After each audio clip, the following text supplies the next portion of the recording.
Samsung is looking to leap forward by skipping the iteration number 6 and going straight to 7. But is this new Note device really worthy of such a leap? Well, it's time to find out because it's Joshua Vergara from Android Authority. What's going on, everybody? And this is your first look and hands-on with the Samsung Galaxy Note 7.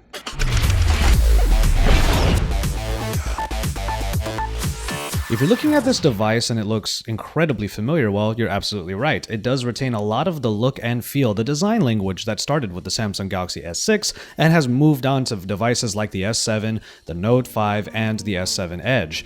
But there is a bit of refinement to this design language that actually makes a world of difference. First of all, the phone is now water resistant, but not just the phone, but also the S Pen, which means that you can actually take notes underwater. Though we may not necessarily know why you would want to, it is a feature that is available now on the Note 7. The designers of the Note 7 made a big deal about this phone's symmetry. You have curves on the front for a curved display, but there are also curves on the glass of the back, and that means that both sides meet in the middle in order to meet the metallic skeleton. The result is a very comfortable feel in the hand as the sides feel really smooth and that lip actually doesn't protrude out a whole lot. The result also means that you have a somewhat more narrow device and it's less bulky than the Note 5 that came before it.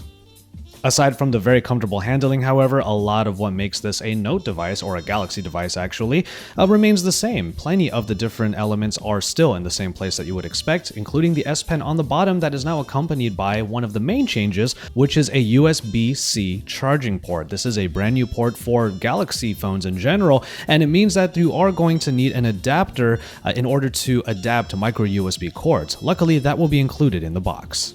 Popping out the SIM tray also reveals a micro SD card slot. Now you are able to use up to 2 terabytes in capacity for these cards, but none of those actually exist. Samsung, however, just recently released a 256 gigabyte card that you could use to bolster the 64 gigabytes of base storage. Yes, you heard it right, 64 gigabytes is the main model and there are no other capacities available.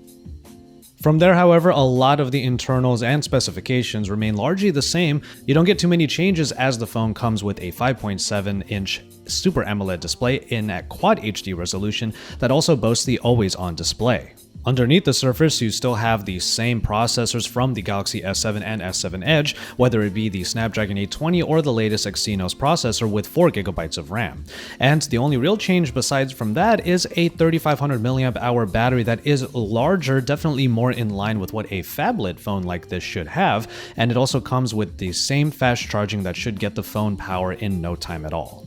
Now we are going to go ahead and mention the cameras here, but we weren't able to get any examples or samples obviously, but the camera package is still the same as that of the Galaxy S7. 12 megapixels on the rear at f1.7 aperture with dual pixel construction so that you get very fast autofocus and better low light shots. The front-facing camera is still an f1.7 aperture wide-angle lens with 5 megapixels to boast.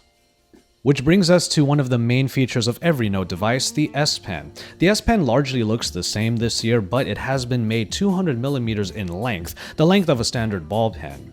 And it's only 3 grams in weight, so it's still incredibly lightweight and has that button that you can use for a number of functions. And before you even ask, it does not go in backwards anymore. There's not even a chance for you to break the S Pen this time around because that very small portion at the top, the clicky top, is just wide enough to stop it from even going in at all.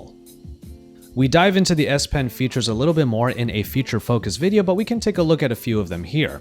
The main new feature is that in the screen off memo that you can create by just popping the S Pen out in standby mode, you can take this memo and actually pin it to the always-on display. That allows you to have a note always at the ready even if the phone is not necessarily being used. The Air Command menu is a good way of seeing a few of the new features, including the ability to translate from 71 different languages, and also a magnify feature that will allow for closer looks at certain parts of the interface.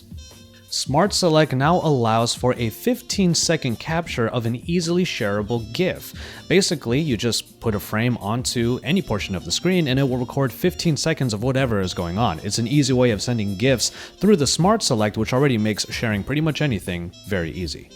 And finally, the Notes app has been streamlined and it now consolidates a number of different applications that used to inundate the TouchWiz version of Note devices in the past. And for an added bonus, any of you who really love to use notes can actually use this app on Galaxy S devices too in the future.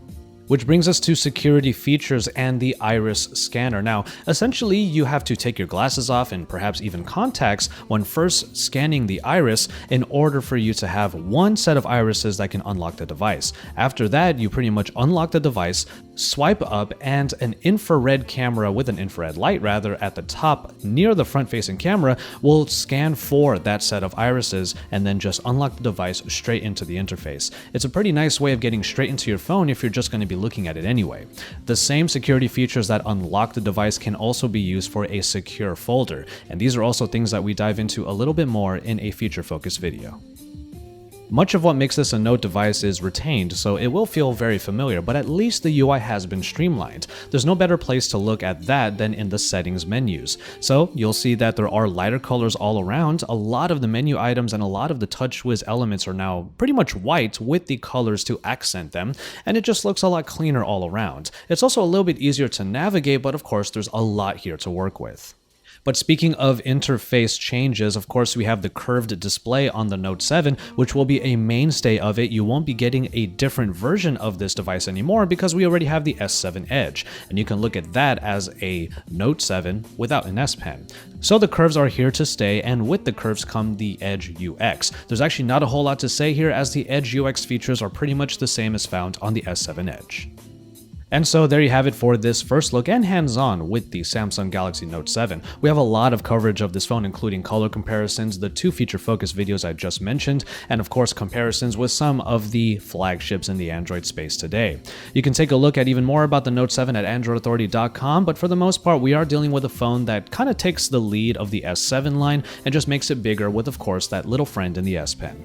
Pre-orders will start on August 3rd, and then the phone will be made available all over the world on August 19th. There are 4 different colors, and you can take a look at that comparison in our color comparison video. Oh, and also there is a new Gear VR that is available as well, and that is something you can find over at vrsource.com. So head on over there, watch that video to see the new 4th iteration of VR, and then bring it on back to Android Authority because we are your source for all things Android.